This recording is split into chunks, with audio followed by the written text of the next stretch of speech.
സന്ദർശകർക്ക് മുഴുവൻ പായസം, കുട്ടികൾക്ക് ചോക്ലേറ്റ്.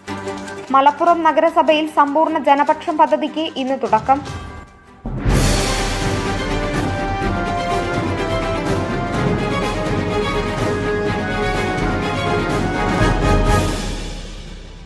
മലപ്പുറം നഗരസഭാ ഓഫീസിൽ പരാതിക്കാരായും സന്ദർശകരായും എത്തുന്ന മുഴുവൻ ആളുകൾക്കും മുഴുവൻ പ്രവൃത്തി ദിവസങ്ങളിലും 10 മണി മുതൽ 5 മണി വരെ പായസം നൽകുന്ന മധുവൂറും മലപ്പുറം എന്ന പദ്ധതിക്ക് സെപ്റ്റംബർ 4-ന് തുടക്കം കുറിക്കും.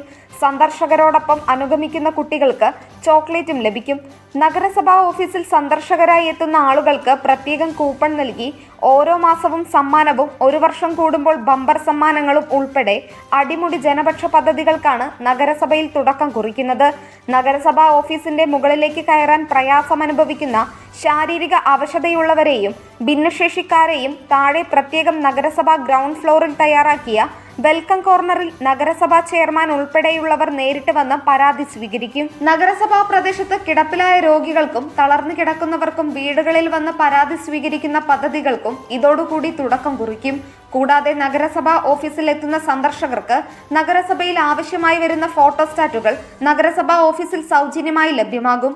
നഗരസഭാ ഓഫീസിലെ സേവനങ്ങളും പ്രവർത്തനങ്ങളും സാധാരണക്കാർക്കും സന്ദർശകർക്കും ഹൃദ്യമായ ഓർമ്മകളായി നിലനിൽക്കണമെന്ന ആശയത്തിന്റെ അടിസ്ഥാനത്തിലാണ് നഗരസഭയിൽ ഇത് നടപ്പിലാക്കുന്നത്. മധുവൂറും മലപ്പുറം എന്ന പദ്ധതിയുടെ ഉദ്ഘാടനം മലപ്പുറം നഗരസഭയുടെ പകൽ വീട്ടിലെ മുതിർന്ന അന്തേവാസിക്ക് പായസം നൽകി ഇന്ത്യൻ ക്രിക്കറ്റ് ടീം മുൻ ക്യാപ്റ്റനും മുൻ പാർലമെന്റ് അംഗവുമായ മുഹമ്മദ് അസ്ഹറുദ്ദീൻ ഇന്ന് രാവിലെ 11:30 നഗരസഭാ കോമ്പൗണ്ടിൽ വെച്ച് ഉദ്ഘാടനം നിർവഹിക്കും. പി ഉബൈദുള്ള MLA, നഗരസഭാ ചെയർമാൻ മുജീബ് കാടേരി, മറ്റ് ജനപ്രതിനിധികൾ എന്നിവർ പങ്കെടുക്കും. Nandana Babu, SS news, Malappuram. SS media മലബാറിൻ്റെയും മലപ്പുറത്തിൻ്റെയും വാർത്തകളും വിശേഷങ്ങളും അറിയാൻ ഈ ചാനൽ ഇപ്പോൾ തന്നെ സബ്സ്ക്രൈബ് ചെയ്യുക.